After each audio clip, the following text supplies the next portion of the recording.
सुंदरवन के पावन और सुंदर जंगल में सभी पक्षी एक बड़े परिवार की तरह सुख शांति से रहते थे। हरिया तोता और हरियाली तोती अपने बेटे मिट्ठू के साथ मीठे फल खाते, तो बंटी कबूतर और बबली कबूतरी अपने शांत घोंसले में खुश रहते। लेकिन इस हंसते खेलते जंगल पर एक बहुत बड़ा संकट मंडरा रहा था। ये संकट था क्रूर भुल्ला चील, उसकी पत्नी माही चील और उनके डाकू चीलों का गिरोह। सुनिए जी, मुझे इस सुंदरवन के छोटे पक्षियों से चिढ़ होने लगी है। जब देखो तब ये सब मिलकर दाना चुगते हैं और हमारे हाथ कुछ नहीं लगता। आज से इस जंगल का नियम बदलेगा। हम इनका सारा भोजन, अनाज और इनके सुंदर घोंसले छीन लेंगे। माही, तुम बिल्कुल ठीक कहती हो। कल सुबह जब ये सब दाना खोजने निकलेंगे, हम अपने डाकू ईगल्स के साथ हमला करेंगे और इनका एक एक दाना लूट लेंगे। कोई पक्षी हमारा सामना कर नहीं पाएगा। पेड़ के पीछे छुपी टुनटुनी चिड़िया ये सब सुन लेती है और डर के मारे कांपने लगती है। वो उड़कर सीधे रानो चिड़िया के घर पहुंचती है। रानो दीदी, ओ रानो दीदी, अनर्थ हो गया, आफत आ गई दीदी। वो भुल्ला चील और माही चील हमारे घोंसलों को उजाड़ने और हमारा सारा भोजन छीनने की योजना बना रहे हैं। अब हमारे बच्चों का क्या होगा? शांत हो जाओ टुनटुनी बहन, घबराने से मुसीबत टलती नहीं बल्कि और बढ़ जाती है। टुन्नू जी, आप तुरंत जाइए और बंटी कबूतर, हरिया तोता और उल्लू बाबा को यहाँ बुलाकर लाइए। हमें तुरंत एक गुप्त योजना बनानी होगी। हाँ रानो, मैं अभी जाता हूँ। हे भगवान, हमारे बच्चे गुड़िया और कुकू अभी बहुत छोटे हैं, हमें कुछ तो करना ही होगा।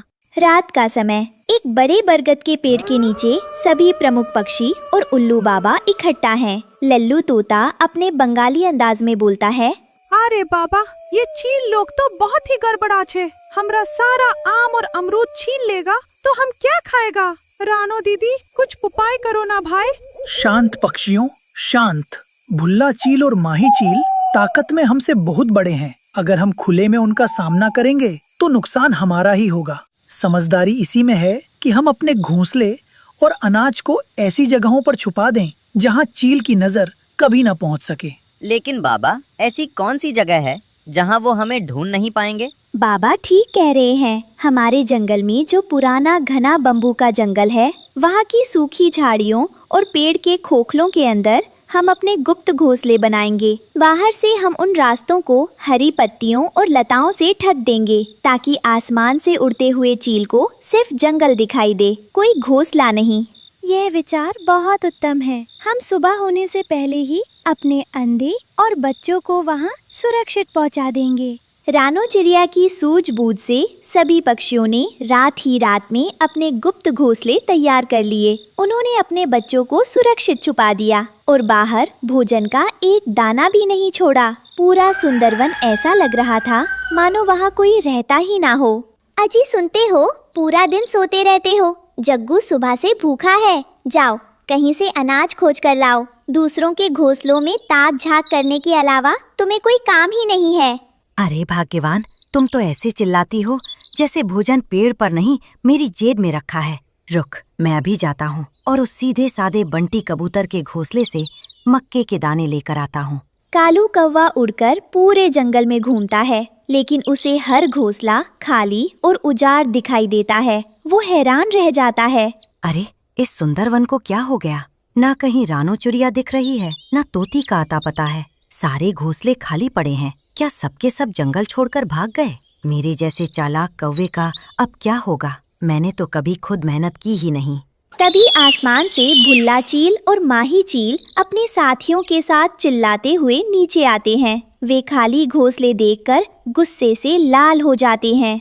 अरे आफत, ये क्या मजाक है? पूरा जंगल खाली है, एक भी चिड़िया का बच्चा या अनाज का दाना यहाँ नहीं है। माही, ये सब कहाँ गायब हो गए?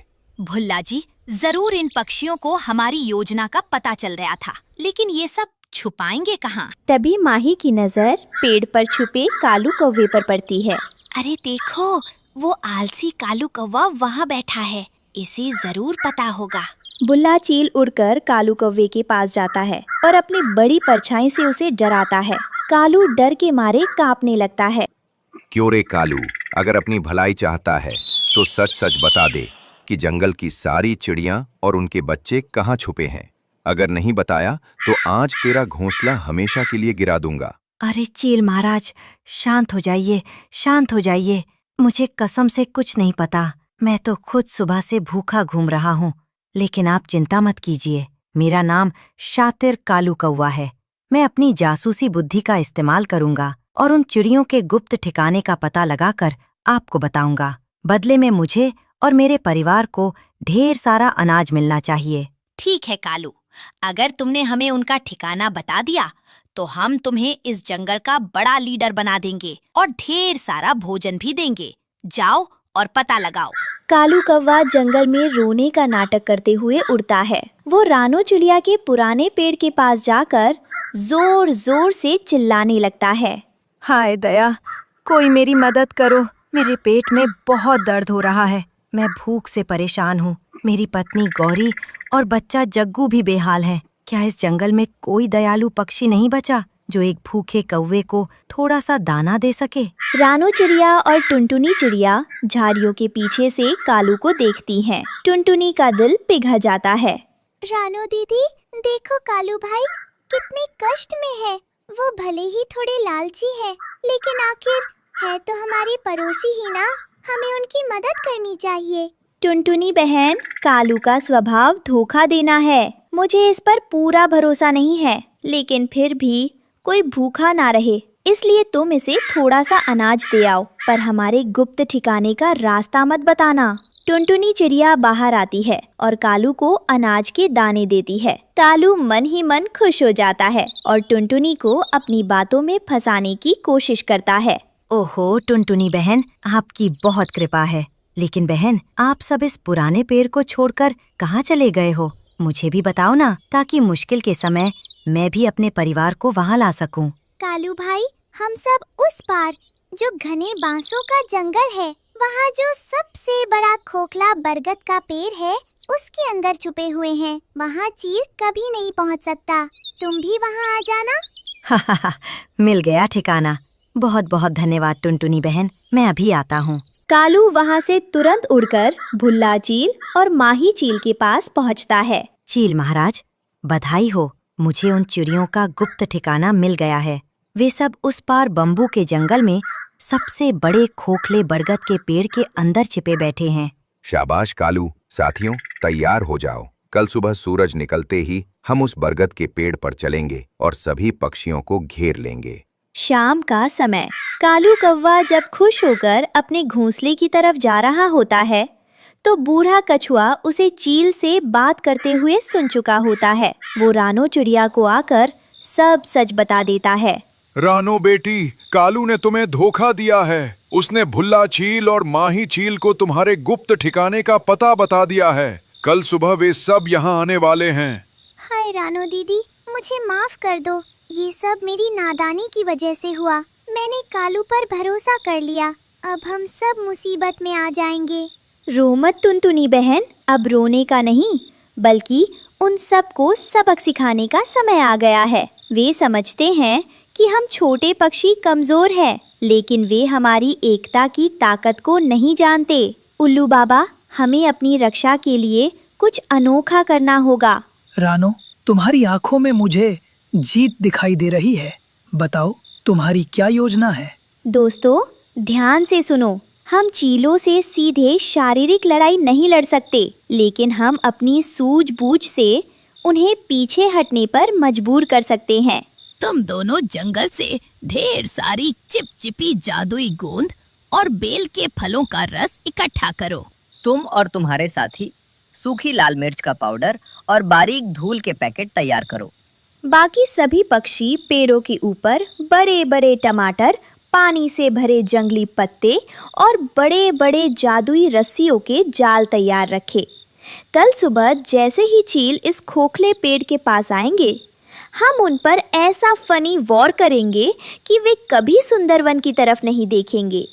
अरे शाबाश रानो दीदी, हम ऐसा जादुई गोंद लाएगा कि चील का पंख आपस में चिपक जाएगा। मजा आ जाएगा भाई। सुबह का समय। सूरज की पहली किरण निकलती है। भुल्ला चील, माही चील और उनके साथियों का पूरा दल आसमान में उड़ता हुआ बम्बू के जंगल की तरफ आता है। आगे आगे रास्ता दिखाते हुए कालू कौवा उड़ रहा है। वो देखिए चील महाराज, वही है वो बड़ा खोखला बरगद का पेड़। इसी के अंदर सारे पक्षी आराम से सो रहे होंगे। जाइए और उन्हें घेर लीजिए। आज सुंदरवन पर हमारा राज होगा। आगे बढ़ो। जैसे ही भुल्ला चील और उसके साथी पेड़ के पास पहुंचते हैं, रानो चिड़िया जोर से सीटी बजाती है। सुंदरवन के वीरों, आगे बढ़ो। अचानक पेड़ों के पीछे से सैकड़ों पक्षी बाहर आते हैं। हरिया तोता और लल्लू तोता बर्तनों में भरी जादुई चिपचिपी गोंद और बेल का रस सीधे भुल्ला चील और माही चील के ऊपर गिरा देते हैं। अरे ये क्या चिपचिपी चीज है? ओ नहीं, मेरे पंख आपस में चिपक रहे हैं। मैं ठीक से उड़ नहीं पा रहा हूँ। बचाओ, मेरे चेहरे पर सब चिपक गया, मुझे कुछ दिखाई नहीं दे रहा। तभी बंटी कबूतर और उसके साथी ऊपर से सूखी लाल मिर्च का पाउडर और धूल की बौछार कर देते हैं। मिर्च की खुशबू और धूल से चीलों और कालू कौवे की आंखों में हल्की जलन होने लगती है और वे मजेदार ढंग से खांसने लगते हैं। अरे बाप रे बाप, यहाँ तो मिर्च डाल दी। बचाओ रे गौरी, बचाओ। मैं तो सिर्फ रास्ता दिखा रहा था, मुझे क्यों लपेट लिया? अंत में पक्षी ऊपर से एक बहुत बड़ा जादुई रस्सियों का जाल उनके ऊपर गिरा देते हैं, जिससे भुल्ला, माही और सारे साथी चील उसमें फनी तरीके से उलझ जाते हैं। रानो बहन, हमें माफ कर दो। हम अपनी ताकत के घमंड में गलत काम कर रहे थे। हमें छोड़ दो। हम वादा करते हैं कि आज के बाद कभी किसी छोटे पक्षी को तंग नहीं करेंगे। हाँ रानो बहन, मुझे भी माफ कर दो। मैं आगे से कभी चालाकी नहीं करूँगा, कभी जासूसी नहीं करूँगा।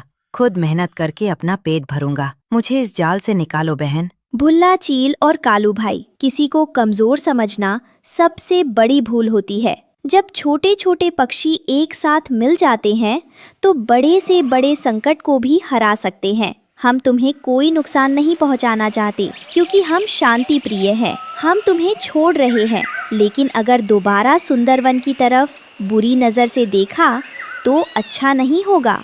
पक्षी जाल हटा देते हैं। भुल्ला चील, माही चील और उनके साथी डर कर आसमान की तरफ भाग जाते हैं और फिर कभी लौट कर नहीं आते। कालू कौवा भी सीधा दौड़ता हुआ अपनी पत्नी गौरी के पास चला जाता है।